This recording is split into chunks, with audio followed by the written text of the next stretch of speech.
tous, bonsoir pour ce nouveau webinaire de rentrée de septembre 2024. Merci donc à Stéphane d'être avec nous et de nous présenter ce soir comment un business analyst va trouver sa place dans un contexte agile. Stéphane qui est consultant, coach, formateur et auteur pour une ingénierie agile. Mais avant de lui donner la parole et qui nous parle justement de la place de ce BA dans ce contexte agile, je reviendrai un petit peu sur l'IBA, l'IBA France, l'IBA Geneva, ce que nous faisons. Et ensuite, Stéphane, je te donnerai la main. Vous pouvez, pendant ce webinaire, poser vos questions. Je reprendrai à chaque fois, hein, vos questions seront dans le chat ou dans le QR. J'arrêterai moi-même de temps en temps, Stéphane, des questions par rapport à ça. Bon. Je pourrai également vous pourrez prendre la parole ou on vous donnera la parole pour que vous puissiez justement également compléter, poser votre question ou compléter en fonction de la réponse qui a été faite. Et vous pourrez également voter durant le chat, durant le webinaire, excusez-moi, sur différentes questions qui vous seront posées. Pour pouvoir poser des questions ou discuter, hein, si vous êtes sur le chat du groupe, ben, quand vous allez faire chat, tous les messages me sont directement envoyés. Si vous voulez poser des questions, vous avez un petit onglet Q et R sur lequel vous allez pouvoir poser des questions. Dans tous les cas, que ce soit via le chat ou via Q et R, je vois vos questions et donc c'est moi-même qui pourrai les voir et je serai le seul à pouvoir interrompre Stéphane en cas de question. Je vous propose donc de commencer. Merci à vous encore une fois d'être présent ce soir. Donc, pour parler un petit peu de qui nous sommes, ce webinaire est organisé par IBA France et IBA Geneva. IBA France et IBA Geneva sont deux chapitres de l'IBA, qui est l'International Institute of Business Analysis. En somme, c'est une association internationale qui promeut la pratique de l'analyse métier, en français, en la business analyse, disons, si on est sur des termes un peu anglo-saxons. Merci donc à nos partenaires, hein, nos différents partenaires sans qui ben, nous pouvons également réaliser ce type d'action auprès de vous, qui nous participent financièrement, mais également avec des moyens humains pour justement faire vivre notre chapitre. Alors, IBA, je l'ai dit, hein, c'est une association professionnelle, hein, une organisation professionnelle à but non lucratif qui a été créé par des business analysts pour les business analysts et qui promeut également des certifications pour pouvoir s'auto-évaluer, évaluer sa compétence en tant que business analyst. Alors, c'est vrai pour ce qu'on va appeler les certifications core, qui sont ECBA, CCBA et CBAP, qui sont purement orientées autour du BABOK, donc du Business Analysis Book of Knowledge, quelque part en français le corpus de connaissances de la pratique de l'analyse métier. Mais vous avez également d'autres certifications telles que CBDA qui est autour de l'analyse de données, AAC qui est autour dans des contextes agiles, CCA qui est autour de la cybersécurité, les business analysts qui interviennent dans des contextes de cybersécurité, et la dernière certification, le CPOA, qui est autour du Product Ownership Analysis, qui est en fait l'analyse de la propriété produit, qui est en fait un rôle que l'on voit arriver beaucoup du monde anglo-saxon, qui revient, c'est le mix, voire la combinaison du profit du business analyst et du product owner. D'ailleurs, on en parlera ce soir où tu verras, où je crois de temps en temps, on dira CPO, c'est le BA, etc. Donc là, le Product Owner Analysis est plutôt dans une organisation orientée autour des produits. On voit d'ailleurs de plus en plus en France, hein, autour des systèmes bancaires, hein. Les banques ne gèrent plus finalement des applications, elles gèrent des produits financiers qui peuvent utiliser des services informatiques ou des applications informatiques. Mais ce que l'on va chercher à coordonner en premier, c'est un produit financier, un produit compte, etc. Donc, des certifications, mais également d'autres manuels, d'autres livres pour, par exemple, s'auto-évaluer ou évaluer un petit peu c'est quoi les compétences du BA, comment également évaluer ou manager des BA et enfin, comment passer d'une vision stratégique à une vision plus opérationnelle, à exécuter cette vision au niveau opérationnel, ces objectifs stratégiques, avec le guide sur le Strategy to Execution Frameworks. D'autres livres sont également disponibles lorsque vous êtes membre IBA. En tant que membre IBA, vous avez accès à une bibliothèque numérique euh, avec plus de 1000 livres disponibles que vous pouvez regarder, que vous pourrez télécharger et en plus, vous pourrez également accéder aux différents chapitres. Donc, les différents chapitres, qu'est-ce que c'est les chapitres? Ben, IBA est structuré comme étant une organisation professionnelle dont le siège est au Canada, du côté de Toronto, mais où il y a également différents chapitres, donc 40, dans à peu près 130 chapitres dans plus de 40 pays. Les chapitres, comme nous, comme IBA France, comme IBA Geneva, ont pour charge de réaliser une animation locale dans la langue également de nos membres de toutes les pratiques qui sont autour de tout ce qu'on va réaliser au niveau de la business analyse. Quelles sont les principales activités dans le cas du chapitre de Genève? Ben, l'organisation du congrès annuel, j'en reparlerai tout à l'heure, hein. Notre congrès annuel, vous pouvez le voir ici, qui seront le 12 et 14 novembre, je reviendrai dessus. Donc l'organisation du congrès annuel, en collaboration aujourd'hui avec IBA France. Des ateliers, également des soirées, hein, des webinaires, mais également que ce soit des webinaires, des ateliers en ligne, webinaires, ou des ateliers également en présentiel sur le côté de Genève ou du côté de Lausanne. Ainsi que des groupes d'études. Donc, qu'est-ce que sont les groupes d'études? Les groupes d'études sont des manières de se former de manière avec une forme d'auto d'apprentissage, mais encadré par un membre du comité. Un membre du un membre du comité. Alors, je vais vous demander d'éteindre les micros, s'il vous plaît. Donc, les study groups sont des éléments qui sont des organisations, donc des formations auto-formées et où vous allez un petit peu, par la pratique, apprendre finalement l'ABA et les bonnes pratiques sont définies dans le BABOK. Et enfin, la Codo de BA, qui sont un petit peu comme des study groups ou des ateliers, mais orientés avec des partenaires entreprises en particulier, où en somme, vous aurez des membres du bureau, des membres du comité qui viennent dans l'entreprise et qui vont réunir plusieurs personnes d'entreprise qui sont également membres de ces actions de Codo de BA pour apprendre ou réfléchir à une thématique, à un sujet, sur comment on fait quelque chose. Côté français, ben, nous faisons les mêmes activités, hein. Tous les chapitres font quasiment les mêmes activités. Si ce n'est qu'on a également un peu aussi l'orientation envers les universités, écoles d'ingénieurs, écoles de commerce, hein, sur lesquelles nous intervenons également. Et nous avons également tout un rôle autour de la traduction des matériaux IBA, dont notamment beaucoup le BABOK qui a eu la responsabilité projet qui était portée par IBA France à l'époque. L'IBA France étant plus grand, notre problème étant sur un territoire beaucoup plus grand que Genève, notre problématique étant de réussir à créer finalement des mini-communautés sur les différents territoires, hein. Je reviendrai là-dessus, hein. Nous avons ce qu'on appelle les BA au bar également, que nous essayons d'organiser dans les différentes villes. C'est quoi les BA au bar? Ben, c'est un petit moment convivial de rencontre de tous les professionnels de la business analyse dans un bar et sans forcément avoir une thématique précise. C'est juste se rencontrer pour pouvoir échanger et finalement réseauter, networker.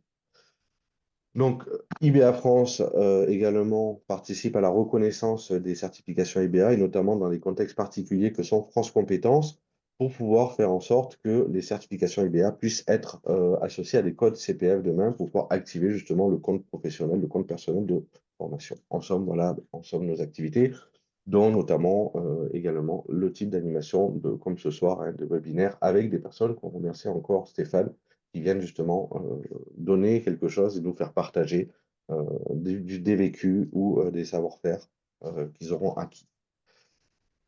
Un dernier petit mot, comme vous le savez, nous organisons le congrès, j'en ai parlé, hein, le congrès cette année organisé entre IBA France et IBA Geneva à Genève le 12 novembre et à Lyon le 14 novembre. Il sera sur la thématique du développement durable, hein, soutenir le développement durable. Alors pourquoi faire de la business analyse dans des contextes, on va dire, un peu écologiques et développement durable? Euh, Vous savez que réaliser la business analyse, ce n'est pas uniquement quelque chose qui est réalisé, qui est uniquement orienté vers de l'informatique, hein. Un business analyst intervient à partir du moment où il y a une nécessité de changement, où il y a une nécessité de transition ou de transformation. Aujourd'hui, le contexte écologique, le contexte en termes d'orientation de développement durable, amène l'organisation à devoir réfléchir à qu'est-ce qu'elle doit faire pour continuer à vivre demain tout en étant respectueuse également de la planète et de son environnement. Comment justement diminuer les empreintes carbone? Tout ça, ça amène des projets ou de nouveaux paradigmes, de nouvelles manières de penser qui ont un effet de changement important au sein des sociétés. C'est le thématique, ce sera la thématique de tout notre congrès. du 12 et 14 novembre. Et actuellement, jusqu'au 30 septembre 2024, nous avons un Early Bird qui vous permet de bénéficier de moins 20% sur les différentes places que vous pourrez acheter. Si vous êtes membre IBA ou également dans d'autres contextes, n'hésitez pas également à nous contacter euh, via président@france.iba ou info-france.iba.org ou encore contact@congrès-iba.org. Si vous avez des questions, n'hésitez pas à nous contacter. On se fera un plaisir de vous répondre. Je termine, hein, et merci en tout cas Stéphane pour ce petit temps. Et donc Stéphane qui est avec nous ce soir, qui va nous présenter donc comment un business analyst s'intègre, va s'intégrer dans un projet ou dans un contexte agile. Stéphane, un petit peu, donc tu es écrivain, tu as été auteur de plusieurs ouvrages, tu es consultant, et on peut le dire, tu es aussi membre du conseil d'administration de IBA France. Mais tu peux prendre la main et si tu peux y aller. Très bien. Merci Thibaut. Du coup, je partage mon écran. Voilà. Donc, je pense que vous devez avoir le retour, si je ne m'abuse. C'est tout bon. C'est tout bon? OK. Très bien. Bon, merci pour cette introduction, Thibaut. Oui, effectivement, je fais partie du conseil d'administration de IDBA France. Bonjour à toutes et à tous. Je suis ravi de vous avoir ce soir pour vous parler d'un sujet, un sujet d'actualité, puisque bon, on a tous un intérêt pour la business analyse. Et peut-être que la plupart d'entre vous, vous êtes déjà dans des contextes agiles.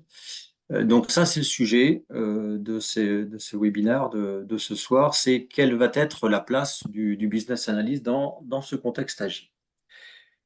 Alors, j'ai prévu un agenda sur la business analyst. Je vais revenir sur très très rapidement hein, sur une présentation de ce qu'est la business analyse, voir un petit peu quels sont les enjeux de la mise en œuvre de cette discipline dans les organisations. Et puis, je parlerai bien évidemment du métier, du business analyst, et quelle va être sa place dans un contexte agile. Donc ça, vous allez voir qu'il y a plusieurs manières d'aborder les choses. Je vous mettrai un peu à contribution, comme l'expliquait Thibaut aussi. Donc, je vais vous soumettre quelques questions. Donc, l'idée de ce quiz, ça va être surtout de solliciter les échanges aussi, à nous faire réagir par rapport à ce que j'aurais pu présenter. Et puis, je terminerai par une présentation des différents scénarios de configuration, puisque lorsqu'on parle d'agilité, on parle de petites équipes avec des rôles bien définis. Donc, quels peuvent être les différents scénarios de configuration dans ces équipes ou à l'extérieur de ces équipes avec des rôles de type business analyst. Et puis une conclusion, mais qui sera relativement rapide. Donc oui, je me présente plus dans le détail. Donc j'ai un peu plus de 30 ans d'expérience. Mon parcours professionnel, je l'ai démarré dans le monde de l'industrie. J'ai travaillé sur des systèmes complexes dans les télécoms, dans l'automobile. Et puis depuis maintenant une quinzaine d'années, j'interviens beaucoup sur tout ce qui va être les systèmes d'information, donc de la banque, de l'assurance, ça peut être aussi des télécoms. J'interviens un peu dans tous les domaines de l'économie. En termes de formation, puisque c'est une activité aussi importante que j'ai, bah, je fais des formations sur l'ingénierie système, l'ingénierie des exigences, de la business analyse, de l'agilité. Voilà, donc ça occupe à peu près 20% de mon temps. Le reste du temps, je suis plutôt sur des missions de conseil et de coaching. Aujourd'hui, je fais beaucoup de coaching agile, donc je connais bien les environnements agiles, que ce soit à petite échelle ou à grande échelle également. J'enseigne également à la Sorbonne sur l'ingénierie des exigences, une discipline que vous devez sûrement connaître, qui est au cœur de la business analyse. Donc j'enseigne en Master 2 depuis plusieurs années maintenant. Et puis, j'ai publié, comme l'expliquait, alors je suis écrivain, mais je n'écris pas des romans, j'écris des bouquins plutôt techniques. Un premier sur l'ingénierie des exigences, hein, qui a été publié en 2014, et puis un deuxième plus récent sur la gestion de projet agile, sur comment est-ce qu'on exprime un besoin dans un contexte agile. Donc ça a été ce qui m'a mené sur l'origine de ce deuxième ouvrage. Bon, je participe aussi à des associations comme I2BA, voilà. Donc, je suis présent sur les réseaux sociaux et ma société, c'est Rec Consulting pour Requirement Engineering. Voilà. Donc, je dirais, le domaine fondateur de la société, l'ingénierie des exigences. Alors, je voulais revenir sur la business analysis, donc la business analyse, l'analyse d'entreprise, l'analyse d'affaires. Hein, au Canada, on parle d'analyse d'affaires.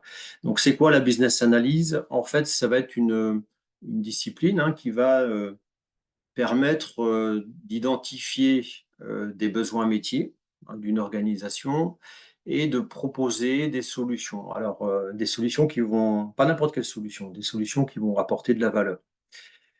Lorsqu'on parle de besoins métiers dans une entreprise, on parle de problèmes à résoudre. Donc, bien identifier le problème à résoudre. Donc, ça peut être une situation qui pose problème entre des services, typiquement, mais ça peut être aussi des opportunités pour l'organisation. Hein, typiquement, une organisation souhaite se développer sur un marché, donc ça peut être une opportunité. Donc, derrière le terme besoin métier, on peut avoir des problèmes à résoudre ou des opportunités à saisir. Donc, ça, c'est quelque chose aussi d'important. Les solutions, elles apportent de la valeur, mais elles doivent être innovantes. Donc ça doit être aussi un souci en business analyse d'imaginer des solutions qui sont innovantes. Ça veut dire que ces solutions doivent être profitables pour l'entreprise et aussi durables. C'est-à-dire si elles font des profits, si les entreprises font des profits sur la base de ces solutions, eh bien ça doit être quelque chose qui doit être durable pour l'entreprise. Donc ça, c'est très important. On parle beaucoup de BA dans l'IT, mais on va voir qu'il y a trois grandes, je dirais, familles ou trois grandes catégories de business analysts. Les business analysts IT travaillent principalement sur des solutions informatiques, mais il faut bien imaginer aussi que ces solutions ne sont pas nécessairement que des solutions informatiques. Ça peut être des réorganisations, ça peut être le fait de retravailler également sur des processus métiers. Donc, ce que je vous propose d'avancer. N'hésitez pas à interagir, à poser des questions également. Alors, la business analysis comme facteur clé de succès dans les entreprises, dans les organisations, que vous soyez dans des contextes, dans des organisations traditionnelles avec du cycle en V, du cycle en cascade, ou que vous soyez plutôt dans des environnements ou des organisations plutôt agiles, l'ABA sera considéré comme un facteur clé de succès. On va voir pourquoi. Pourquoi est-ce qu'il faudra considérer cette business analysis comme un facteur clé de succès? Déjà, ce qu'on peut dire, c'est que lorsque vous imaginez des solutions, vous imaginez vos clients, vos utilisateurs. Donc, il faudra toujours avoir le souci de pouvoir délivrer et réaliser des solutions qui apportent de la valeur à ces utilisateurs. Donc, un des facteurs clés de succès, et qu'on retrouve déjà depuis plusieurs décennies, déjà dans les projets, c'est l'implication des utilisateurs. C'est quelque chose qui va être très, très important. Alors, l'ABA, elle permet de quoi? Elle permet une meilleure compréhension des enjeux métiers de l'entreprise et également une meilleure compréhension des besoins, donc des problèmes que peut rencontrer l'entreprise et également des opportunités qui peuvent s'offrir à elle. Donc ça, c'est quelque chose déjà d'important sur la business analyse. La business analyse aussi va permettre et va garantir un certain alignement hein, des solutions qui sont proposées par rapport à des objectifs d'assez haut niveau dans l'entreprise et également faire le lien entre la stratégie de l'entreprise et son exécution. D'accord? Donc la partie qu'on appellera plus opération ou réalisation dans l'entreprise. La business analyse aussi permet de prendre en compte les réels besoins des clients et des utilisateurs par un certain nombre de mises en œuvre de méthodes, de techniques, d'activités. On va pouvoir comme ça bien prendre en compte les réels besoins des clients, réels besoins également des utilisateurs. Ça va permettre de réduire les risques sur le projet. Donc ça, il y a plusieurs choses qui peuvent bien sûr avoir en termes de levier, hein, plusieurs choses qui peuvent agir sur les facteurs de risque du projet. Et donc, la BA aussi permet de réduire les risques sur le projet. Ça permet aussi de prendre des décisions. Lorsque vous allez imaginer des solutions en tant que BA, vous allez produire des dossiers, produire de l'information, des éléments, alors quantitatifs ou qualitatifs. Et c'est sur la base de ces éléments que vous allez pouvoir prendre des décisions éclairées. Donc la business analysis permet de bien identifier les problèmes des entreprises, les opportunités qui se présentent et d'imaginer les meilleures solutions, sous-entendez des solutions innovantes pour l'entreprise. Un mot sur, donc ça c'est, voilà, je dresse un petit peu un tableau idyllique de la business analysis, mais c'est vrai que dans les faits, on se rend compte il y a plusieurs écueils ou plusieurs pièges, en particulier sur la formalisation des besoins. Donc, sur la formalisation des besoins, on peut avoir des soucis dans l'identification des parties prenantes. Le fait de ne pas identifier les bonnes parties prenantes, et bien derrière, on aura quasiment la certitude de ne pas identifier l'ensemble des besoins qui devront être derrière plus tard traduits aussi en exigences. Donc, sur cette formalisation des besoins, une des activités importantes, c'est l'identification des parties prenantes et de leurs objectifs. On va avoir aussi des changements, surtout dans des contextes agiles. Vous savez, l'agilité, c'est l'adaptation au changement principalement. Et donc, il va falloir s'adapter à des besoins qui peuvent évoluer au cours du temps, y compris même assez tard dans le développement de la solution. On va pouvoir prendre en compte des nouvelles fonctionnalités, typiquement. Donc, lorsqu'on a des demandes de changement, il va falloir mettre en place des principes qui vont permettre de prendre en compte ces besoins, si nécessaire. Il y a aussi des problèmes sur la formalisation des besoins. Je ne sais pas dans quel domaine vous intervenez, mais il y a des domaines qui font partie du domaine connu. Donc, dans ces cas-là, on n'a pas forcément énormément de soucis sur la partie connaissance du domaine métier, mais on a aussi des organisations ou des contextes où on est vraiment sur des domaines exploratoires. Et là, on est plutôt dans le domaine de l'inconnu. Donc, dans la formalisation des besoins, on peut avoir quelques soucis dans la qualité de l'expression du besoin. Et puis, vous avez aussi des problèmes humains. Donc, dans ces écueils que l'on peut rencontrer en business analysis, des problèmes humains sur la communication entre les parties prenantes. Cette communication nécessite sûrement la mise en place dans l'agile d'interaction directe, donc c'est ce que préconise l'agilité, mais il y a aussi des problèmes de communication qui peuvent être liés à des problèmes de vocabulaire ou de langue, pourquoi pas, entre les différentes parties prenantes. Vous avez aussi des problèmes liés à la collaboration entre les parties prenantes, donc une collaboration insuffisante entre les parties prenantes. Donc ça, c'est quelque chose aussi sur lequel il faut être vigilant. Et puis, une connaissance sur les parties prenantes par rapport à leur niveau d'influence, la puissance des parties prenantes. Donc, être vigilant par rapport à ça. Donc ça, c'est tout un ensemble d'écueils. Si on n'y prend pas garde, effectivement, la solution qui va être proposée risque de ne pas satisfaire les objectifs métiers qui sont fixés. Et donc, on aura une valeur qui ne sera pas nécessairement délivrée. Bon, je vous parle de tout ça parce qu'on va revenir sur ces notions de communication, de collaboration entre les parties prenantes et entre les rôles dans des contextes agiles. Bon, les domaines de compétences de la business analyse, ils sont présentés principalement dans des documents comme le BABOK de l'I2BA, mais on va retrouver tout un ensemble de compétences qui devront derrière être mises en œuvre au travers d'activités, de techniques et d'outils. Bon, la première activité, c'est la planification et le suivi des activités de la business analyse. C'est qu'est-ce que je vais faire sur la business analyse, comment est-ce que je planifie les activités de la business analyse.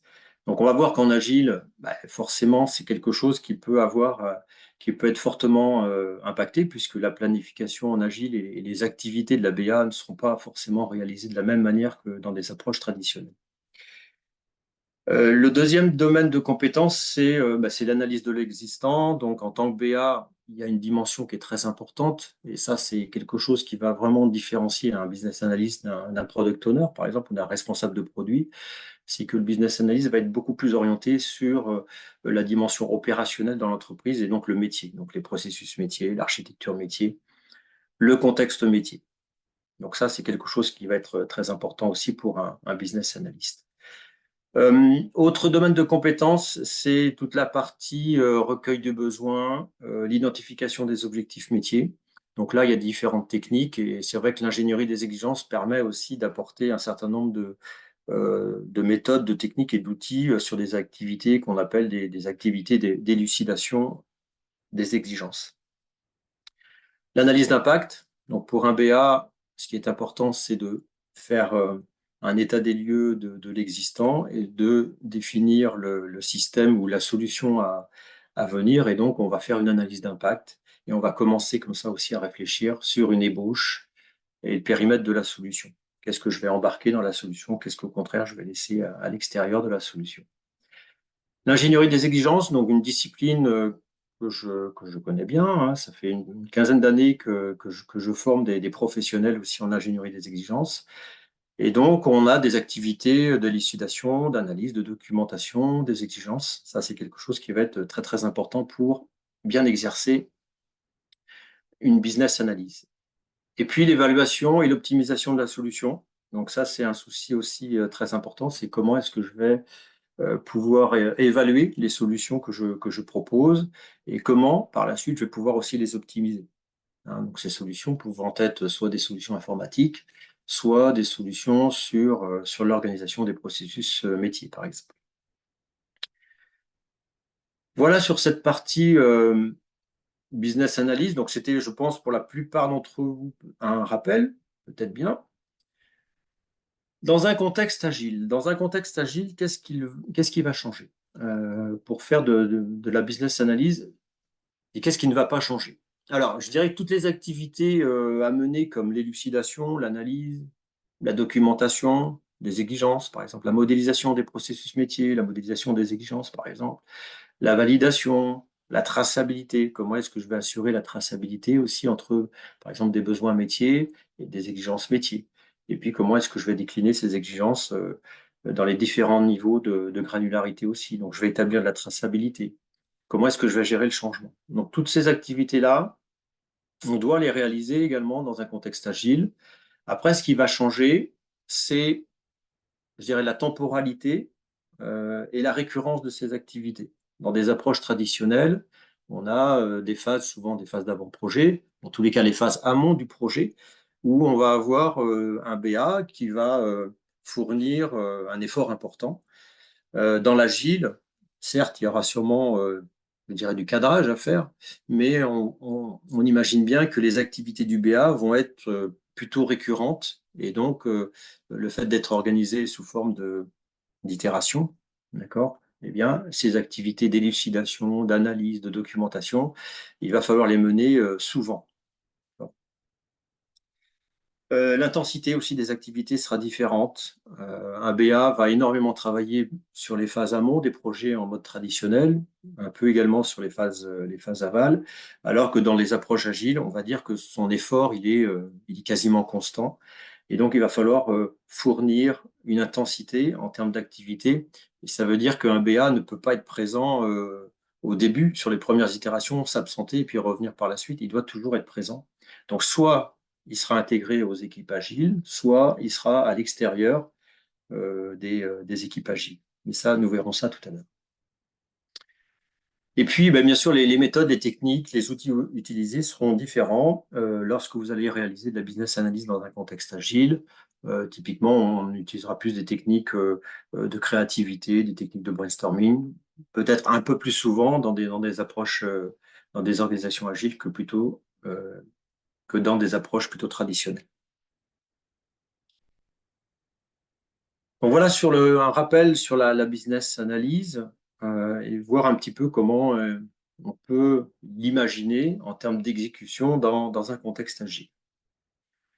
Sur le business analyst, donc la personne qui va être en charge d'identifier les besoins métiers de l'organisation et de proposer, d'imaginer des solutions innovantes pour l'organisation. Dans un business analyst, on a par principe par habitude de dire on a différentes catégories, différentes familles de business analysts. On a une première famille qui se situe au niveau de la gouvernance de l'entreprise. Donc là, on est vraiment sur la couche stratégique des organisations. On peut avoir bien sûr des business analysts qui interviennent à ce niveau-là. Donc des business analysts à ce niveau-là vont être plutôt sollicités par des directeurs, des managers. Et on va avoir par exemple des consultants en management, des consultants en organisation à ce niveau-là. On peut avoir bien sûr une autre catégorie de business analyst sur la dimension métier de l'entreprise. Hein. Donc là, on est plus dans l'opérationnel, typiquement le juridique, la RH. Donc on va avoir des consultants qui vont être plutôt spécialisés dans un domaine de l'organisation. Hein, des consultants métiers en RH, des consultants en réglementaire, par exemple, des choses comme ça. Et puis, on a aussi une troisième famille de BA qui agissent beaucoup plus sur le système d'information, les systèmes informatiques, ce que j'ai qualifié plutôt de système. Hein. On est vraiment sur la couche système, donc on est ici plus proche des solutions informatiques, hein, comme vous l'imaginez. Et donc, on peut avoir des BA IT, on va qualifier ça des BA IT. Et vraiment, dans cette famille-là, c'est là où on peut avoir le plus de questions lorsqu'on est en agile, puisque vous connaissez tous le rôle du product owner. Hein. Le rôle du product owner va être principalement avec un focus sur la partie produit, et donc les solutions informatiques ici ou les solutions digitales. Donc là, on aura sûrement un peu plus je dirais de questions à se poser pour que le BA puisse trouver sa place. Donc on a un BA qui va être soit à côté de la gouvernance, soit à l'intersection entre ces différents domaines. Donc il doit assurer le pont entre ces différents domaines. Donc ça, c'est sur le papier, évidemment. Par contre, maintenant, Stéphane, oui, petite question qu'on a sur vas-y. alors, c'était sur les slides sans doute précédentes, euh, où on avait une remarque comme quoi tu n'as pas évoqué le principe d'élicitation dans les compétences du BA.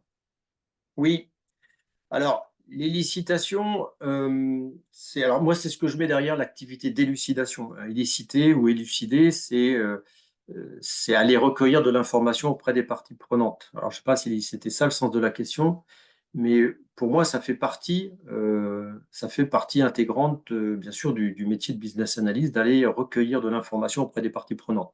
Donc soit on appelle cette activité de l'élucidation. Par exemple, dans des référentiels comme l'IREB, un référentiel d'ingénierie des exigences, on parle d'élucidation. Dans d'autres référentiels, on peut parler bien sûr d'élicitation. Je Mais pour moi, comprends. c'est la même activité. Je ne sais pas si ça répond à la question, mais il me Je semble que peux c'était ça. compléter. Alors, il y a une deuxième question qui va avec, mais juste Oui, pour compléter, en fait, que ce soit en anglais, le terme est exactement le même. Là, on est un petit peu dans des éléments, on va dire, selon on va dire côté IBA, côté IREB, côté rugby également. On a toujours le terme to elicit, mais c'est oui, une variante où on parle de traduction. En France, on a retenu le terme, dans les traductions françaises, d'éliciter. Dans d'autres schémas, on a retenu le terme d'élucider. Il faut juste comprendre qu'à l'arrivée, on parle de la même chose. L'objectif, c'est de comprendre le besoin finalement. C'est faire parler. Alors, voilà, c'est en fait, c'est là où on a ça. Ça peut éliciter, élucider, on va dire, ça rentre dans les grands débats d'experts. Éliciter un besoin contre élucider un problème. Mais on parle de la même chose. Et il faut oui, comprendre. tout à fait. Merci du complément, mais c'est bien ça. Hein. Derrière le terme élucidation, c'est aussi l'activité d'élicitation. Donc ça peut être un problème de traduction à l'origine. Oui, c'est. Et alors, il y a la question qui venait, mais sans doute que tu vas y répondre après. C'est justement dans le cadre d'une approche agile, hein, où le BA intervient. Euh, alors, attendez, C'est quoi j'avais la question? la question. Est-ce qu'on peut parler, alors, en termes d'élicitation, finalement, qu'est-ce que le BA va être amené à faire dans un contexte qui ne ferait pas dans un... Enfin, qu'est-ce qu'il fait en termes d'élicitation dans un contexte standard et qu'est-ce qu'il fera de plus ou de moins par rapport à un contexte agile? Mais j'imagine que tu vas répondre. Oui, alors il y aura sûrement des éléments de réponse par la suite. Tout va dépendre de son positionnement dans l'organisation, entre guillemets, de sa lettre de mission dans l'organisation. Ce que je veux dire par là, c'est que aussi, s'il est sur les dimensions gouvernance, stratégie ou purement métier, voilà, donc a priori, il va devoir mener toujours les mêmes types d'activités en termes d'élucidation ou d'élicitation, et il n'y aura pas nécessairement de partage à faire avec d'autres rôles, comme le product owner, par exemple. Mais c'est vrai que plus on va aller vers les solutions digitales, plus la question va se poser. Mais il y aura sûrement des éléments de réponse par la suite. Merci. Alors justement, le business analyst, on le compare souvent et très souvent au product owner. Donc c'est vrai que moi, depuis presque une dizaine d'années, maintenant, j'interviens dans des organisations d'agilité, alors soit locale, soit à l'échelle. Et assez régulièrement, on est confronté à cette question. Euh, Quelle est ma place en tant que business analyst, surtout si je suis business analyst depuis plusieurs années dans l'organisation. L'organisation décide de se transformer, de mettre en place l'agilité. Et donc, sur l'agilité, vous le savez, le rôle de business analyst n'existe pas dans les différents frameworks, hein. Et donc, se pose la question, qu'est-ce que je peux devenir? Là, j'ai choisi vraiment de comparer le business analyst avec le rôle du product owner, puisque pour moi, c'est ce rôle-là qui se rapproche le plus d'un rôle de business analyst. Et donc, on va voir que par rapport aux missions, déjà, il va falloir sûrement faire une différence. Si les deux rôles coexistent au sein d'une organisation, il va sûrement falloir décrire précisément quels sont les périmètres d'activité de chacun des rôles. Euh, La mission d'un business analyst, il est responsable d'identifier les besoins métiers, on est d'accord. Il est aussi responsable de proposer des solutions. Ces solutions seront mises en œuvre pour régler ces problèmes, les opportunités métiers de l'organisation. Il est l'interlocuteur privilégié, le BA, on a vu, entre différents domaines, la gouvernance, le métier et l'IS-IT, les systèmes d'information et les systèmes informatiques. Donc ça, c'est sa mission première sur le papier. Sur le papier aussi, vous avez la mission du product owner. Le product owner, on traduit difficilement en français, hein, mais c'est le responsable de produit. Il est responsable du produit en termes de solution. Le produit étant une solution qui va apporter de la valeur à un client, à un utilisateur, et va être aussi en charge, ce product owner, de maximiser la valeur qui va être mise à disposition de l'utilisateur, principalement. Donc, on voit bien que le product owner va avoir un focus sur la dimension produit, d'accord, alors que le business analyst sera plutôt focus sur la dimension métier. Le PO, c'est le représentant en interne du client, des utilisateurs, et c'est lui qui va aussi définir les besoins de ses utilisateurs vis-à-vis de la solution, hein. C'est lui qui va fixer les priorités, c'est lui aussi qui va valider les solutions en accord, bien sûr, avec les orientations stratégiques de l'entreprise. Donc, ça veut dire qu'il doit imaginer aussi des solutions qui soient en alignement avec la stratégie de l'entreprise. Donc voilà, donc ça, ce sont les missions du BA, les missions du PO sur le papier. Alors, il y a quand même des nombreux points communs entre un product owner et un business analyst. Pour moi, les deux font partie de la famille des analystes. Si on ose parler de famille d'analystes. L'un sera plus sur l'analyse métier, d'accord, et le second plus sur l'analyse du produit. Les deux vont nécessiter des postures, des compétences communes. Donc ça va être important. Je pense qu'on a compris qu'un BA, comme un PO d'ailleurs, devait être à l'écoute des clients, à l'écoute des utilisateurs. Donc ça veut dire que là, en termes de capacité d'empathie, par exemple, ils devront tous les deux être en mesure de comprendre les attentes des clients, les attentes des utilisateurs. Ils doivent bien évidemment connaître le contexte de l'entreprise, que l'on soit BA ou PO dans l'organisation, on doit connaître le contexte de l'entreprise. Ça veut dire qu'il faut une culture générale sur l'entreprise, sur son mode de fonctionnement. Et puis également connaître les solutions que l'entreprise propose, les solutions qu'elle imagine au travers des différentes feuilles de route. Les aspects communs aussi, c'est que les deux, BA et PO, doivent imaginer des solutions innovantes pour l'entreprise, ceci dans le but de résoudre ses problèmes, saisir les opportunités, telles que je l'ai décrit tout à l'heure. Donc là aussi, il faudra toujours avoir en permanence le souci d'imaginer des solutions qui soient profitables pour l'entreprise et aussi durables. Alors les compétences qui sont communes aux deux, c'est les capacités d'analyse, puisque ce sont des analystes, d'accord? Si je voulais généraliser, BAPO sont des analystes, et aussi ils doivent avoir des capacités de synthèse. Ça c'est important aussi, parce qu'ils doivent souvent aborder des sujets complexes, ils doivent souvent imaginer aussi des solutions avec un certain niveau de complexité également. Donc, ils doivent faire preuve de rigueur, preuve de méthode. Il y a des compétences aussi communes qui sont toujours des soft skills. Vous remarquez, j'insiste beaucoup sur cette partie soft skills. C'est la capacité d'écoute et la capacité d'empathie. Donc, c'est la capacité à comprendre les attentes des utilisateurs. Ils doivent être attentifs aux différents signaux, d'accord, qui peuvent être émis par les parties prenantes. Donc ça, typiquement, pendant l'activité, si je reparle de l'élicitation ou de l'élucidation, c'est quelque chose qui va être très important, cette capacité d'écoute et d'empathie. Quand je vais questionner, par exemple, des parties prenantes, je vais faire appel à ces compétences. La capacité à communiquer, donc BA et PO doivent aussi énormément communiquer, donc à l'oral, mais aussi à l'écrit. C'est très important, que vous soyez BA ou PO, c'est très important de communiquer. Et de communiquer efficacement avec les différentes parties prenantes à différents niveaux dans l'entreprise. Donc avec des managers, avec des chefs de projet par exemple, avec d'autres rôles dans l'organisation agile.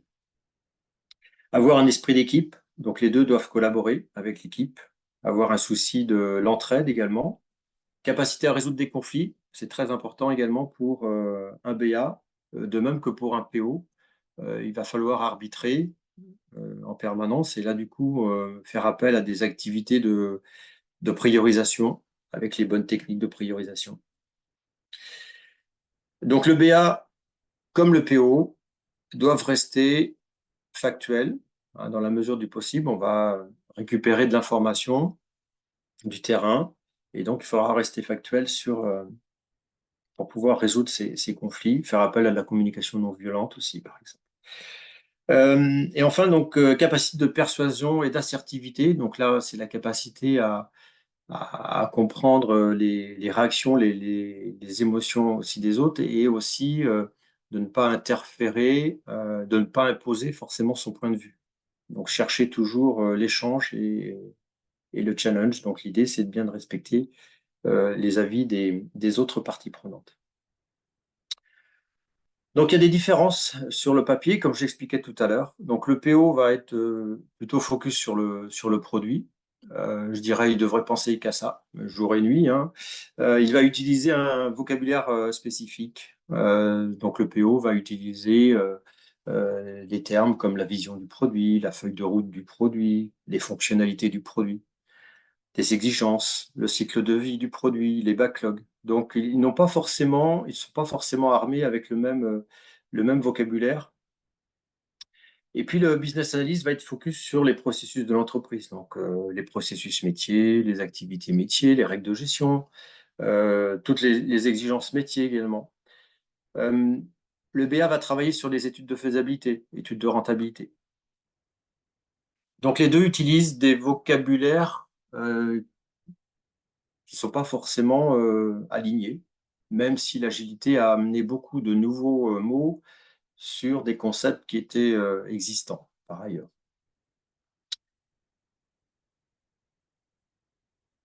Voilà sur la partie BA, j'ai commencé un peu à comparer le BA au product owner. Et L'idée maintenant, c'est de se poser la question, c'est quoi la place du BA dans un contexte agile? Et pourquoi est-ce que c'est si difficile de trouver sa place?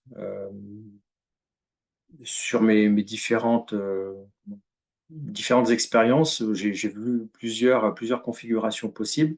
Et c'est vrai que dans tous les cas, il y a une question récurrente, c'est moi en tant que BA, ben, comment est-ce que je me positionne par rapport à d'autres rôles, et en particulier le product owner. Alors, il y a différentes raisons à ça, donc j'en ai retenu deux. La principale, c'est que dans les frameworks agiles, on dit voilà, on met en place une nouvelle organisation. Ça ne veut pas dire que l'organisation hiérarchique disparaît, mais en tous les cas, on met en place une nouvelle organisation. Et dans cette nouvelle organisation, le rôle de BA n'existe pas. Vous prenez Scrum, Scrum ne parle pas de business analyst. Vous prenez Safe, Safe ne parle pas de business analyst. Il y a, à ma connaissance, pas de framework agile qui parle de business analyst en tant que rôle identifié. On va identifier des business owners, par exemple, mais le rôle de BA n'existe pas. Donc ça, c'est une des difficultés, c'est moi, en tant que BA, quelle place est-ce que je peux avoir? Il y a un impact très fort aussi sur la partie RH, puisqu'il va falloir sûrement revoir la définition des rôles, des fonctions dans l'organisation. Donc, retravailler sur des fiches de rôle, sur les missions, sur les responsabilités, sur les activités, sur les artefacts qu'utilise un BA et qu'utilise un PO. Donc ça, c'est une première raison qui est très importante, c'est en agile, le rôle de BA n'existe pas dans les frameworks, sur le papier. Le BA trouve naturellement également sa place, bon ça c'est sûrement historique, hein, puisque la business analyse, c'est une discipline qui est relativement ancienne, et du coup, exercer des activités en tant que BA dans des approches traditionnelles en mode séquentiel, où on a un pilotage par le plan, hein, en fonction d'un périmètre, on déduit le coût, le délai. Dans ces organisations-là, traditionnelles, le BA trouve relativement bien sa place. Alors, il n'est pas toujours reconnu. Les processus, par exemple, d'avant-projet ne sont pas toujours définis. Mais en tous les cas, le BA trouve sa place sans trop de problèmes. Mais dans une organisation agile ou organisation produit, on en parlait au tout début, où on est dans des modes itératifs, incrémental, adaptatifs, où on pilote par la valeur, et bien là, le BA va avoir des difficultés à trouver naturellement sa place. Donc, il faut repenser la manière de faire de la business analyse dans ce contexte agile. Alors, souvent, je travaille sur les périmètres de responsabilité entre un product owner et un BA. Périmètre de responsabilité, des périmètres d'activité également sur ce BA. Donc, au sein d'une équipe agile, en particulier si cette équipe est en mode Scrum, hein, il y aura un rôle de PO. Ce rôle de PO, je pense que vous le connaissez, il a un focus sur le produit, il va travailler sur l'identification des besoins utilisateurs, ça va être je dirais l'interlocuteur aussi principal entre des clients, des utilisateurs et l'équipe qui va réaliser. Donc, le périmètre d'activité du PO, il peut varier en fonction de deux choses, selon moi. Il y a l'étendue et la complexité du produit. C'est-à-dire en fonction de la complexité du produit, en fonction du nombre d'interactions aussi que ce produit doit avoir en termes de gestion, peut-être que le BO va être obligé, entre guillemets, de s'appuyer sur une autre personne pour pouvoir gérer correctement cette complexité de produit. Et du coup, ce périmètre, il va fluctuer en fonction de la présence ou non d'un BA dans l'équipe. Est-ce que le BA va être dans l'équipe agile? Est-ce que ce BA va être à l'extérieur de l'équipe agile? Bon, a priori, le PO doit quand même rester maître de son produit. Donc, à minima, le PO devra avoir je dirais la maîtrise, en tous les cas, la responsabilité du backlog.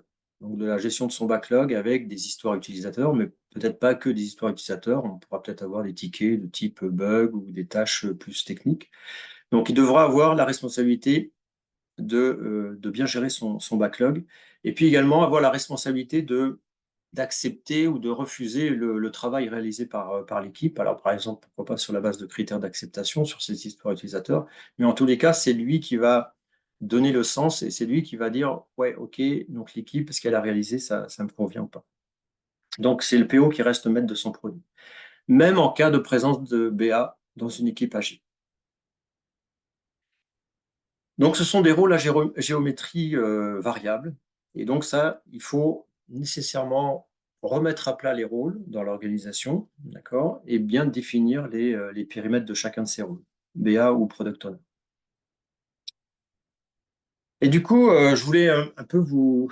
Je sais pas, est-ce qu'il y a d'autres, il y a des questions ou pas supplémentaires? Thibaut, Non, non, pas de question. pas de questions? C'est D'accord. limpide. Ok, alors ce que je vous propose, c'est de basculer. Alors, il est quelle heure 25? Il faut que j'accélère un petit peu. Je vous propose un quiz. L'idée de ce quiz, c'est de vous faire... Alors, attendez, il faut que je le retrouve par contre. Non, plus. Plus sondage. Sondage, voilà, c'est ça. J'ai plusieurs questions. Alors, j'ai prévu une vingtaine de questions, mais peut-être qu'on ne va pas avoir le temps de tous les dérouler, de toutes les dérouler. Le principe est le suivant. Je vais vous soumettre une question et vous allez répondre. Alors, ce sont des questions à choix multiples, hein. Vous avez une question qui vous est posée sur, selon vous, est-ce que l'activité suivante doit être réalisée par un PO ou un BA? Donc, vous allez vous positionner et vous allez voir qu'il y a plusieurs propositions de solutions. Donc, je vais vous laisser quelques secondes pour répondre. Donc, on va avancer pas à pas. Je vais vous soumettre une première question. On peut répondre à plusieurs questions, hein, je précise, à plusieurs réponses. Voilà, c'est ça. Vous pouvez cocher différentes réponses qui vous sont proposées. Alors, la première question, c'est s'assurer que le produit livré est conforme aux besoins définis, par exemple des tests d'acceptation. Donc, selon vous, est-ce que c'est plutôt du rôle du BA, plutôt du PO, un peu des deux, BAPO, aucun des deux, et vous avez le droit aussi de ne pas savoir.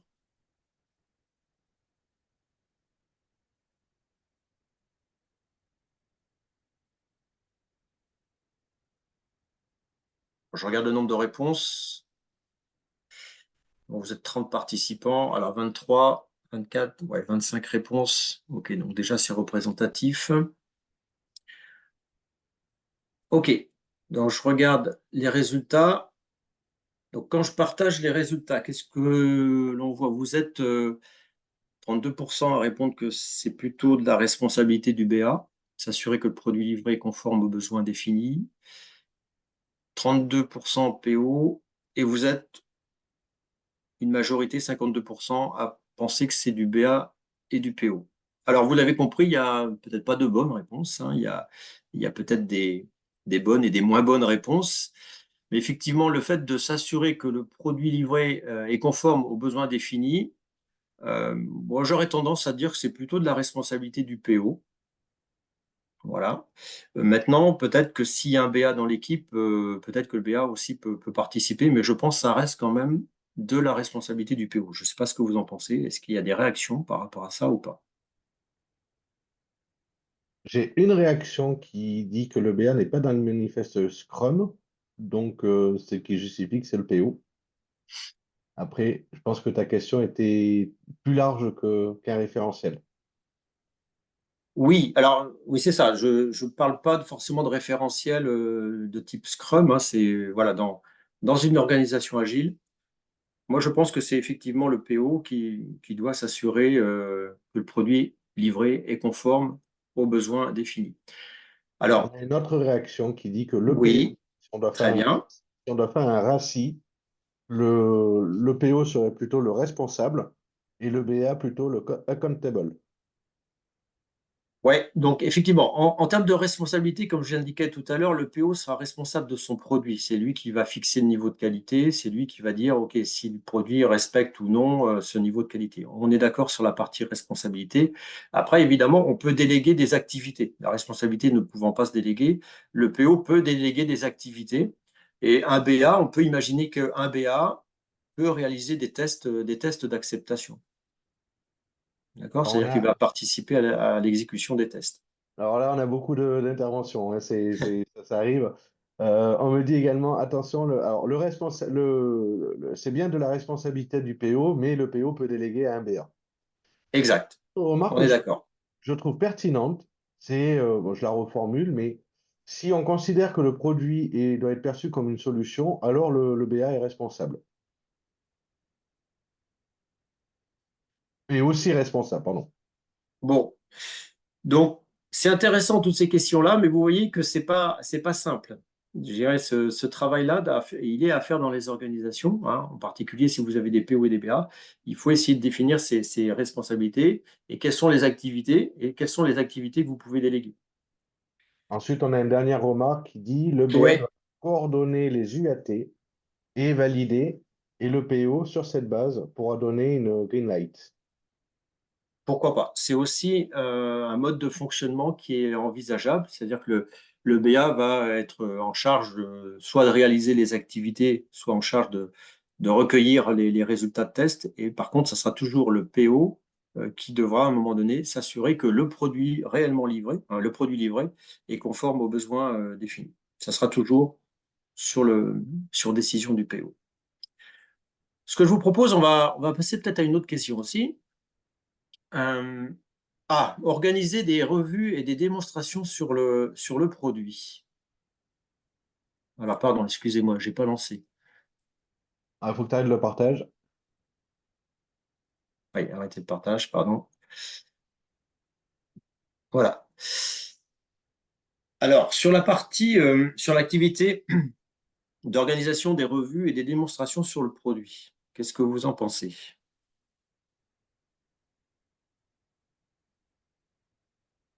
Alors, je le répète pendant que vous répondez, hein, les revues et démonstrations du produit, ce sont des cérémonies qui ont lieu à la fin d'une itération, principalement, hein, et qui servent à démontrer les sujets qui ont été terminés.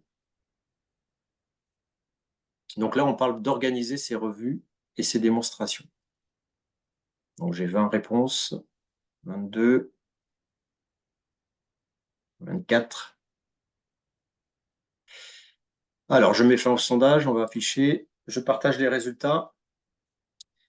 Alors, en partage de résultats, on voit qu'il y a 54% le PO. Le PO va organiser les revues et démonstrations sur le produit.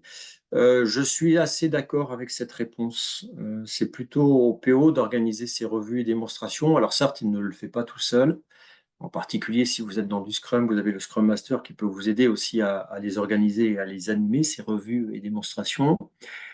Par contre, sur les démonstrations des sujets, bien sûr, le PO n'est pas obligé de démontrer tous les sujets, hein. Il peut s'appuyer sur un BA, voire sur d'autres développeurs de l'équipe. Donc, je suis assez d'accord avec la majorité d'entre vous là-dessus, sur l'organisation des revues et des démonstrations sur le produit, qui est plutôt de la responsabilité du PO. On a une petite remarque. Alors, une petite question. Remarque. Ah, On pardon, vas-y. peut commenter. Alors, on nous dit en fait le PA comme le PO sont des garants de la qualité du produit, mais le PO pourra montrer tous les aspects techniques, tandis que le BA pourra lui montrer tous les aspects côté métier. Alors, ça dépend ce que l'on entend par aspect technique. Euh, Ça dépend ce que l'on entend par aspect technique. Pour moi, le PO doit, s'il participe en tous les cas aux démonstrations, s'il réalise des démonstrations, il doit essayer de faire des démonstrations qui se rapprochent bien sûr des parcours utilisateurs, hein. Et donc, peut-être qu'on est assez proche des processus métiers de l'entreprise. Donc peut-être que le BA, il peut participer et faire des démonstrations sur ce niveau-là. Mais je ne ferai pas une séparation stricte entre les aspects techniques et fonctionnels. Et en général, j'aime pas trop séparer les deux aspects. Alors, on a d'autres remarques. Oula. Ouais. Donc mes réponses suscitent d'autres questions ou d'autres remarques. Alors, le PA sauvegarde la qualité. Alors, non, ça, j'ai déjà dit. Euh, une remarque qui nous dit que les démonstrations étant souvent en relation avec le métier, c'est plutôt le BA qui est responsable. Et quelqu'un d'autre qui nous explique que a plutôt un caractère à être sur un profil plus technique que le PO. Alors là, moi, je suis pas trop d'accord avec ça, par contre. Ouais. Mais vous voyez, bon, c'est vrai que les points de vue divergent, hein. Tout dépend, bien sûr, des organisations dans lesquelles on travaille, on intervient. Ça dépend aussi de notre expérience. Mais évidemment, je peux comprendre toutes ces remarques-là. Donc, ça justifie le fait qu'il faut vraiment travailler sur ces périmètres de responsabilité aussi. Ce que l'on voit surtout, c'est qu'on a beaucoup de personnes qui sont dans des contextes de professions, de pratiques différentes, ce qui amène que tout le monde on a un petit peu ces différentes perceptions, ce qui est du coup très intéressant. Et ça rejoint, moi je ferai le lien avec ce que tu disais tout à l'heure finalement, où on a des BA qui sont côté gouvernance, des BA côté métier, des BA côté Oui, technique, informatique. En fait, on est en plein dedans là ici. tout à fait, tout à fait, tout à fait. Donc, c'est vrai que si vous êtes sur côté IS et IT, comme je disais, là, on peut avoir plus je dirais, de, de problèmes qui sont posés hein, sur les deux rôles. Et plus le BA va être sur la partie métier, voire gouvernance, ben, moins il y aura de soucis et d'interactions problématiques avec un product owner. Une autre question. Alors, porter la vision du produit au sein de l'équipe et fédérer l'équipe autour de cette vision. Est-ce que ça, c'est plutôt de la responsabilité du PO, du BA, du BA-PO? Je crois qu'il y a unanimité. Ouais, je pense qu'on va aller assez vite sur cette question-là. Ouais, on est d'accord, hein, je vais abréger un petit peu les choses, mais effectivement, hein, c'est de la responsabilité du PO de porter cette vision du produit, de la définir, de travailler ensuite sur sa feuille de route et de fédérer l'équipe et même les parties prenantes, bien sûr, autour de cette vision. Donc, on est d'accord, c'est le PO. Je vais en choisir une autre. Alors, je fais un peu à l'aveugle parce que j'ai toute une série de questions. Alors, communiquer sur le produit auprès des différentes parties prenantes, les utilisateurs, les clients, les métiers, les managers. Là aussi, c'est du PO qui se dégage.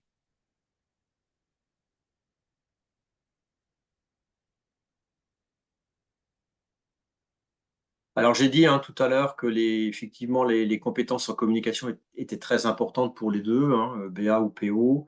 Mais effectivement, je pense, là encore, je suis assez d'accord avec vous sur la communication sur le produit. C'est plutôt du rôle du PO, même si on pourrait dire, pourquoi pas, le couple BA-PO aussi, hein. On peut très bien avoir des BA qui communiquent sur le produit auprès de certains utilisateurs, pourquoi pas. Donc, c'est soit PO, soit BA. Donc, évidemment, je pense que si vous avez répondu dans l'une de ces deux catégories, on a à peu près le même point de vue sur la question. Je vais passer une autre. Je regarde un peu l'heure, 37. Je lance vraiment les questions au hasard parce que je ne vois pas les intitulés. Ah, les tests avant la mise en production. Tests avant mise en production sur la conformité du produit dans son ensemble. Les tests utilisateurs. Donc, ça ressemble un petit peu à la question de tout à l'heure. Les BA. Donc là, on est vraiment oui, sur de l'activité dans son ensemble. Donc, je suis assez d'accord avec vous là-dessus. C'est plutôt le BA. En tous les cas, si le BA est amené à faire du test dans l'organisation, ça serait plutôt le BA. Et c'est pas du domaine de responsabilité du PO. On est d'accord là-dessus. S'il n'y a pas de remarques, je vais vous soumettre une dernière petite question. Je fais juste une petite complétude hein, sur le Vas-y, je t'en prie. parce que très souvent, c'est des grands débats. Hein. Dans le Baboc, clairement, le testeur est un rôle totalement différent du rôle du BA. Hein. Donc, c'est deux rôles totalement différents.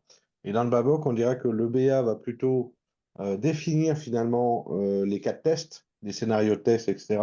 Et au besoin, va donner tout ça, enfin, va donner tout ça au testeur et au besoin, réalisera les tests en cas de test en échec pour le revalider, pour vérifier. Mais voilà, dans le Baboc, le BA n'est pas le testeur. C'est deux rôles différents. Oui. Alors, dans le Baboc, oui, sur le papier, mais c'est vrai que dans les faits, on voit des fois, évidemment, des BA qui participent à l'écriture des scénarios de test, ne serait-ce que par exemple sur l'écriture des critères d'acceptation. Les BA, enfin, moi j'ai souvent vu ça, les BA participent à la rédaction des critères d'acceptation qui favorisent derrière la rédaction des scripts de test. Alors, ils n'exécutent peut-être pas les tests, mais il participe fortement.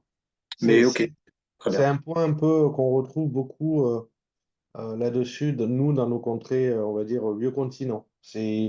Aux Amériques, c'est vraiment, la frontière est nette. Ah non, je ne vais pas faire celui-ci sans cœur sur le test. Pardon, je vais peut-être en faire une autre. Je voulais en choisir une dernière. Ah oui, bon, alors là, elle est facile, mais c'est juste la dernière, c'est pour ça. Comprendre, analyser, challenger, améliorer les processus métiers de l'entreprise. Bon, là, j'ai l'impression qu'il n'y a pas de doute, pas d'hésitation. Quelqu'un a mis le PO. Mais bon, on est d'accord, c'est bien de la responsabilité du BA. Le BA plutôt sur les process métiers de l'entreprise, le PO plutôt sur la dimension produit. OK. Bon, Thibaut, on va arrêter peut-être le quiz ici parce que je vois l'heure qui défile. C'était le terme des licitations. On nous fait la remarque, finalement, hein. La réponse derrière cette question, c'est le terme hésitation. Oui, OK, Analyser, challenger et améliorer. tout à fait. Tout à fait. On a une remarque qui nous dit également, alors c'était tout à l'heure, c'est le produit n'existe pas dans le vide. Il outille un processus ou le processus. Donc le BA va sous-traiter le développement au produit au PO, mais est responsable de la solution qui est plus large que le produit seul. Par conséquent, il est responsable pour le fonctionnement du produit en dessous du PO. Alors je crois qu'on revient sur la précédente remarque. Ouais, ouais. Alors après, on pourrait parler plus largement des chaînes de valeur aussi opérationnelles, chaînes de valeur de développement. Mais bon, ça pourrait être pourquoi pas un autre sujet de webinaire, Thibaut. Mais oui, effectivement, les produits, ils sont là pour servir quelque chose. Donc, ils sont là pour automatiser des activités, des tâches de la couche opérationnelle, de la couche métier, on est d'accord, hein. Donc, les produits, ils ont bien une raison d'être et leur raison d'être se retrouve dans la partie chaîne de valeur opérationnelle. Donc, on est d'accord avec ça. Ce que je vous propose, c'est de poursuivre sur les différents scénarios de configuration.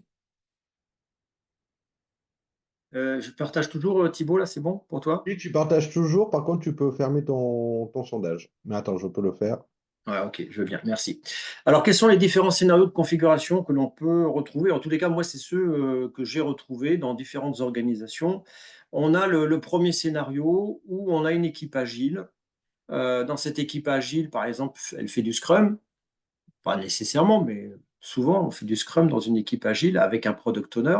On a un Scrum Master, on a des développeurs. Donc, dans cette équipe agile, on n'a pas de rôle de BA.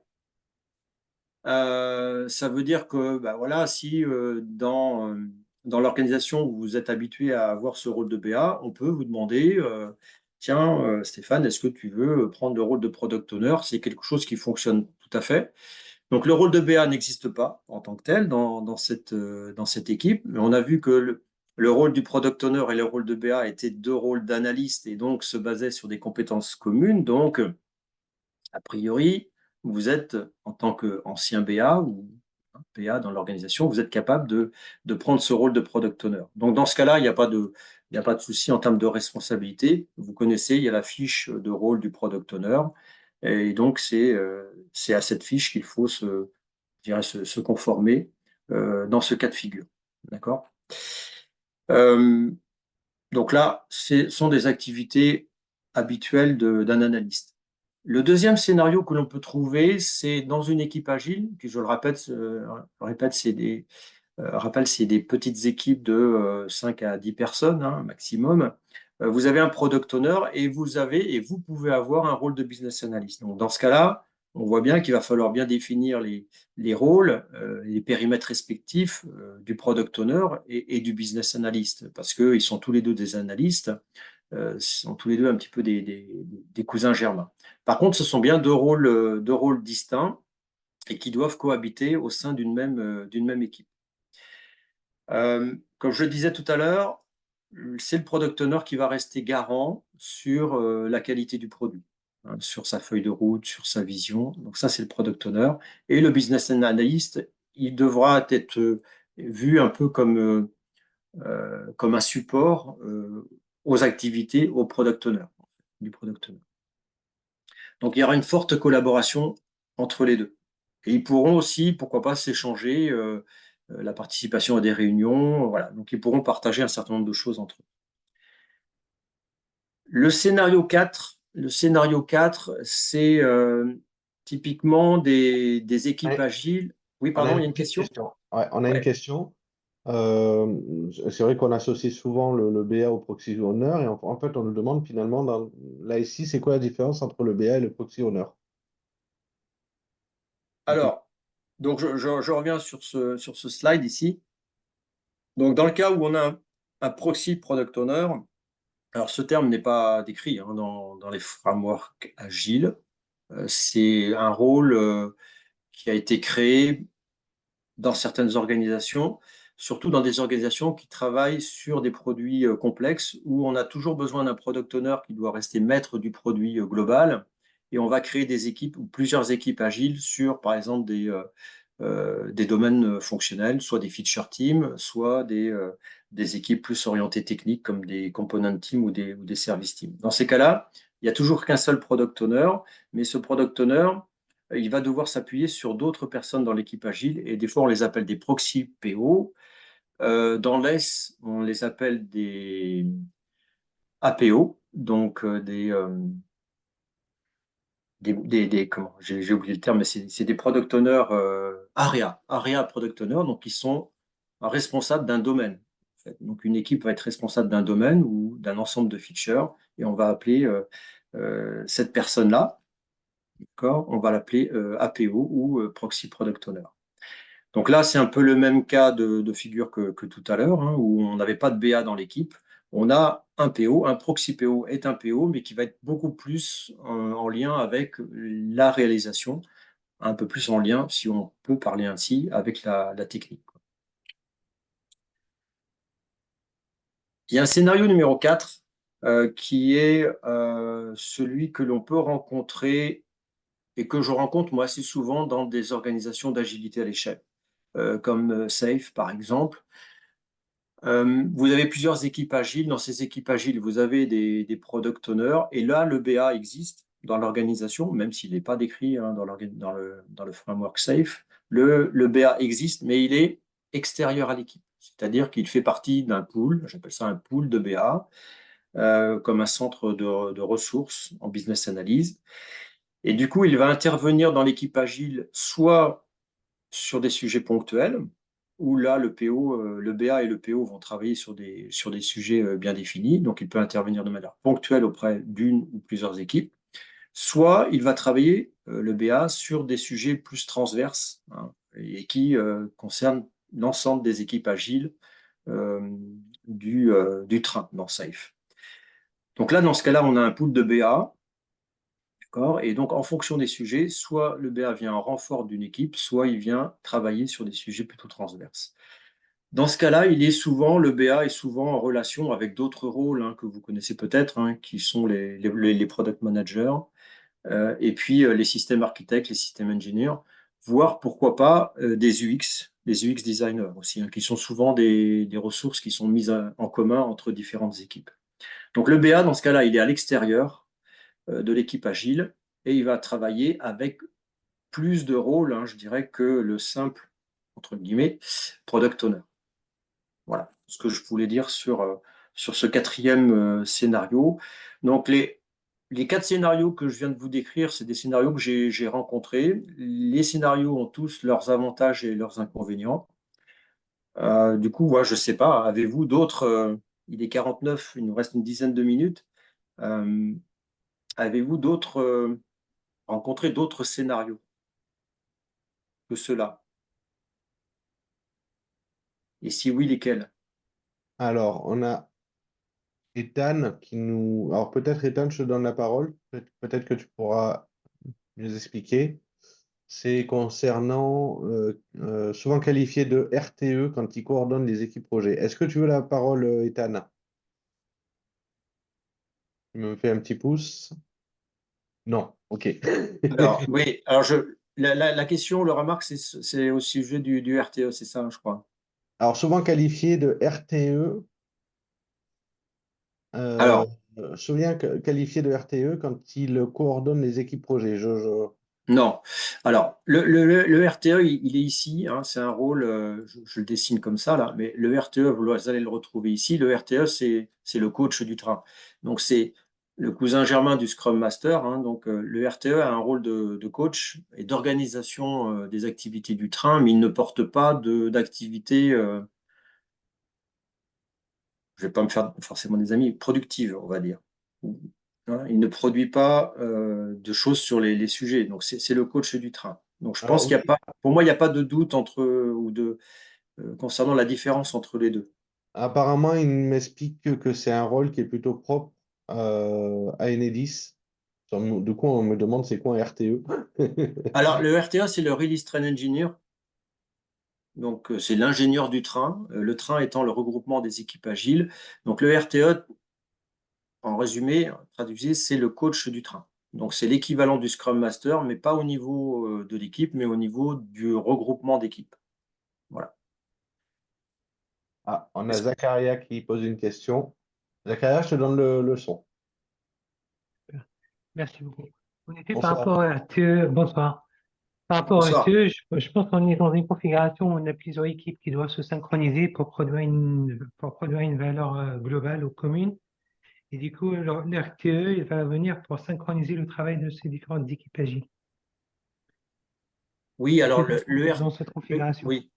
Oui, tout à fait. Donc, le RTE va organiser des synchronisations entre PO, des synchronisations entre Scrum. Donc, ça, c'est sa responsabilité au RTE. Il doit organiser des différentes cérémonies. Il doit mettre en place le cadre de travail qui favorise les interactions et la synchronisation entre les équipes. Ça fait aucun doute. Mm. Alors, on a Mais Ethan qui complète, qui nous explique en gros, pour eux, c'est quelqu'un qui synchronise ou un pilote, qui porte la valeur métier au sens de l'ensemble. C'est un rôle hybride. C'est un rôle hybride. d'accord. Bon, c'est peut-être spécifique à Enedis, à l'organisation. En tous les cas, c'est pas forcément la définition qui est donnée par Safe. Mais c'est une adaptation, on va dire, du rôle de RTE localement. On va dire. Mais on va éviter de le réintroduire parce qu'on débat déjà suffisamment sur l'analyste et le product owner. Oui, je suis d'accord. Je suis d'accord. Donc voilà, donc moi j'en ai terminé. Alors, j'ai pas eu de retour s'il y avait d'autres scénarios possibles, mais bon, on a parlé du RTE. Donc, conclusion, et je vais terminer là-dessus, et je te repasse la main ensuite, Thibaut. C'est vous avez compris, il n'y avait pas de solution unique ni magique. J'insiste sur le deuxième terme aussi. Donc, il faut, en fonction du contexte de l'organisation, en fonction de sa culture, aussi de l'organisation, en fonction de sa taille, en fonction de la complexité du produit, bah déjà, ça va justifier ou non la présence d'un BA. Et s'il y a une justification de la présence d'un BA, c'est où est-ce qu'on va le mettre? Est-ce qu'il fait partie des équipes agiles? Est-ce qu'il reste à l'extérieur des équipes agiles? En tous les cas, s'il est à l'extérieur des équipes agiles, il fait quand même partie de l'organisation agile de l'entreprise. Bon, ce qui importe le plus, ce sont les compétences de type soft skills, c'est ça, je voulais insister là-dessus. Et puis le business analyst, vous le savez, et Thibaut, tu l'as dit au tout début, c'est quelqu'un qui va aider l'organisation à changer. Donc, il faut toujours avoir ça en tête, changer et s'adapter. Donc, voilà ce que je voulais dire sur la place du BA dans un contexte agile. Je te redonne la main. Merci, Il n'y a merci pas beaucoup. d'autres questions ou remarques? Je n'en vois pas, parce que du coup, je suis en train de retrier, tu sais, toutes mes fenêtres pour, hop, bon, on peut rester assis. Alors, ceci dit, on a Ouais. posé du coup rapidement la question à ChatGPT pour savoir ce que lui il en pense là-dessus. Donc, qu'est-ce qu'il nous dit? Ben, il nous dit que, alors déjà, il revient un petit peu sur le rôle finalement. Euh, alors, je vais poser la question, hein, dans un contexte agile, que doit-on attendre d'un business analyst et comment celui-ci va s'intégrer? Et donc, il nous dit, ben, le rôle du business analyst, ce sera de comprendre et de définir finalement les besoins métiers. Ce sera d'avoir une collaboration continue avec les parties prenantes, de rédiger, prioriser les différentes user stories, de faciliter la communication entre les équipes techniques et les équipes métiers, participer aux cérémonies agiles, s'adapter et aider à l'adaptation au changement, potentiellement au test et surtout la validation de la conformité des livrables. Il est un soutien au product owner et il va participer à l'orientation client, utilisateurs finaux de la solution ou du produit. Et il va également gérer les dépendances et interdépendances autour des inter-équipes quand on va être dans des projets relativement conséquents. Dans la question comment peut-on trouver sa place en tant que BA dans un projet agile? Juste Thibaut, par rapport à la première question que tu posais, c'est le fait qu'il rédige les histoires utilisateurs. Il peut participer bien sûr à la rédaction des histoires utilisateurs. Pour moi, ça reste quand même toujours sous le contrôle du product owner, hein. Oui, Euh, donc, il peut bien sûr rédiger des histoires utilisateurs, il peut créer des tickets dans le backlog produit, mais ça reste quand même sous la responsabilité du product owner. oui. Alors, qu'est-ce qu'il nous dit? Et donc, je continue hein, sur la partie ici. Alors, sur le côté également du BA, hein, ChatGPT. Comment le contexte agile doit-on intégrer au business analysis, hein? Donc, il va participer à comprendre et définir un besoin métier. On revient sur la collaboration avec les PO, avec les parties prenantes. Alors non, attendez, là je suis revenu sur le début, pardon. Je suis en train de me dire, je répète la même chose. Alors comment le PA va trouver sa place dans un projet agile, pardon, face au product owner? Donc déjà, en fait, là où on est un peu, c'est ce qu'on a un peu dit, hein, c'est que de manière générale, les deux rôles sont complémentaires. Il y a pas d'opposition entre l'un et l'autre. Et est-ce qu'on est Oui, d'accord pour dire que les opposés, c'est pas ça l'histoire, en fait? oui, ils sont complémentaires par rapport à ce que je disais, c'est-à-dire que les produits qui vont être imaginés par le product owner ou par l'organisation bah, doivent être alignés avec la stratégie de l'entreprise. Donc, c'est bien deux rôles complémentaires. On est d'accord, ils ne sont pas antagonistes. Oui. Ok. Donc c'est un soutien au product owner. Et donc, il y en a même que ça devient un conseiller pour le PO. Il va venir participer et conseiller le PO sur des informations détaillées, des impacts, des différents choix sur l'impact que ça va avoir au niveau du métier, etc. Également, il va avoir un focus sur la communication et la gestion des parties prenantes. Là, on était d'accord, hein, le BA va organiser et faciliter des ateliers pour clarifier les besoins avec des réunions utilisateurs, identifier des exigences non exprimées et licitées et les intégrer dans les user stories avec la contribution du product owner euh, là-dessus. Un médiateur également, un médiateur entre l'équipe technique et le product owner, hein, c'est ce que nous on appelle la notion de facilitateur également. Euh, Ouais, alors phase de oui, il peut être transition. facilitateur. Moi, j'aime bien le terme diplomate aussi hein, pour le BA. C'est un diplomate, il est souvent soumis à des situations conflictuelles, hein. Le fait d'être entre la gouvernance, le métier, l'IT, l'IS, forcément. Il va participer à l'analyse et la priorisation des besoins détaillés qui seront eux-mêmes ensuite retravaillés en collaboration avec le product owner derrière. Donc chacun va partager ses points de vue. Bon, il participe aux cérémonies agiles, on l'a dit, et sur l'expérience utilisateur, il va organiser des sessions de retour d'expérience ou de tests d'utilisabilité pour fournir au product owner des données concrètes qui vont justement alimenter à terme sa stratégie produit. Oui. Donc là, il peut participer justement dans le cycle de développement agile. On est sur la phase de learning ou d'adoption. Donc le BA va participer à recueillir des données quantitatives et qualitatives.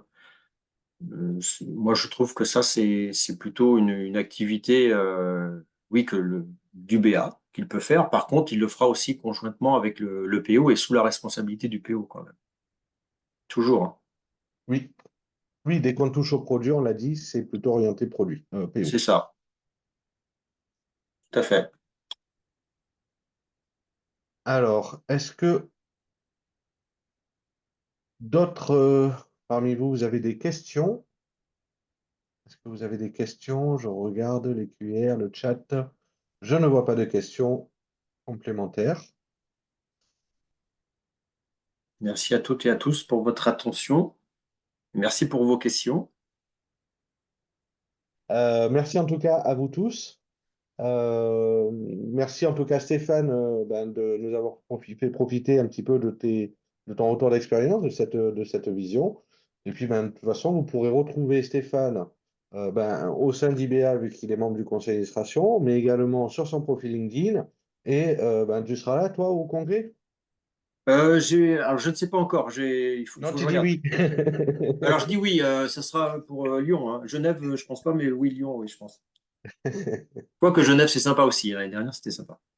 Bon, en tout cas, on pourra te retrouver du coup pour parler de Visio avec toi de ce webinaire au congrès à Lyon. Ouais, très bien. En septembre. Merci Merci à beaucoup. tous. Merci à vous tous. Merci à vous tous. Merci encore Stéphane. Très bonne soirée. Au revoir. Au revoir.